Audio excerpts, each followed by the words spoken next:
रानो चिड़िया एक एक तिनका नहीं बल्कि ताजी और मीठी हरी घास चुन रही थी। वह बहुत ध्यान से सिर्फ नरम घास ही तोड़ रही थी। यह धूप बहुत मीठी और ताजी है। मैं अपना घर इसी से बनाऊंगी। यह सिर्फ रहने के लिए नहीं बल्कि मुसीबत के समय काम भी आएगी। थोड़ी दूर कालू कौवा ईंट और सख्त मिट्टी से अपना पक्का घर बना रहा था। उसने रानो को घास ले जाते देखा तो हंसने लगा।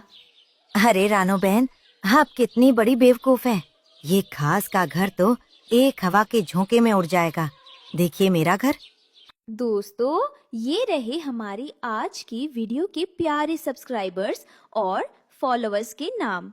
शालू, उज्जवल, रवि, लियनाचार्य, जैनब। जो नहीं चुने गए चिंता मत करो, अगली बार तुम भी बन सकते हो जंगल के सुपरस्टार। दोस्तों, अगर आप भी चाहते हैं मैं आपका नाम अपनी कहानी में लूं, तो देर किस बात की, जल्दी से कमेंट करके अपना नाम हमें भेज। पत्थर जैसा मजबूत है, इसे कहते हैं अक्लमंदी। तालू भाई, मजबूती अच्छी बात है, लेकिन कभी कभी नरमी भी जान बचाती है। मैं अपने तरीके से खुश हूँ। रानो का घर बनकर तैयार हो गया। वह पूरा घर हरी घास से बुना हुआ था और उसमें से भीनी भीनी खुशबू आ रही थी। बच्चे घर के अंदर खेल रहे थे। माँ, हमारा घर तो बगीचे जैसा महक रहा है। ये बहुत सुंदर है। हाँ बच्चों, ये घर हमारी रक्षा भी करेगा और जरूरत पड़ने पर हमारा पेट भी भरेगा। कुछ महीने बीते और अचानक भयानक सूखा पड़ा। नदियाँ सूख गईं और खेतों की फसलें जल गईं। जंगल में खाने का अकाल पड़ गया। पक्षी दाने दाने को मोहताज हो गए। माँ, बाहर सब कुछ पीला और सूखा दिख रहा है। मुझे डर लग रहा है।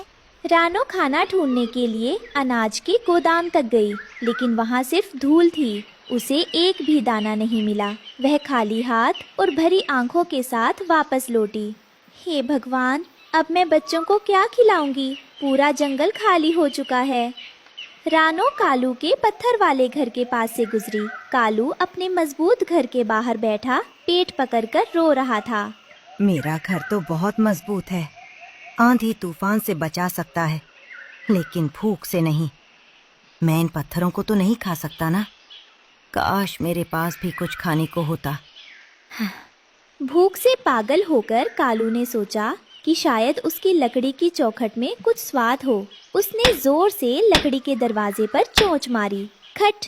लकड़ी सूखी और सख्त थी। उई माँ, मेरी चोंच हिल गई। ये घर तो मुझे काट खाने को दौड़ रहा है।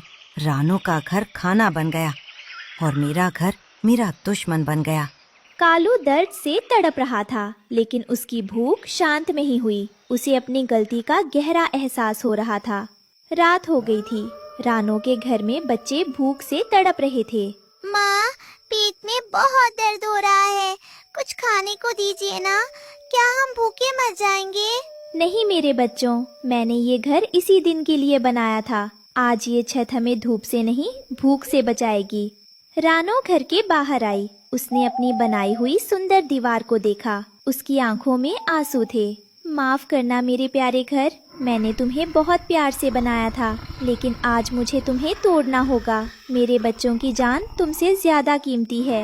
रानो ने अपनी चोंच से दीवार की ताजी सूखी घास को नोचना शुरू किया। रानो उस घास को लेकर रसोई में आई। उसने घास को पत्थर पर पीसा, थोड़ा पानी मिलाया और तवे पर उसकी रोटियां बनाई। घास सूखने के बाद भी सुरक्षित थी। शुक्र है मैंने मीठी धूप का इस्तेमाल किया था। ये सूख कर भी अनाज जैसी है। रानो ने गर्मा गर्म रोटियां बच्चों को दी। बच्चों ने भरपेट खाया। तभी कुक्कू ने देखा कि घर की एक दीवार गायब है और वहाँ से हवा आ रही है। माँ, वो दीवार कहाँ गई? वहाँ तो छेद हो गया है। बेटा, वो दीवार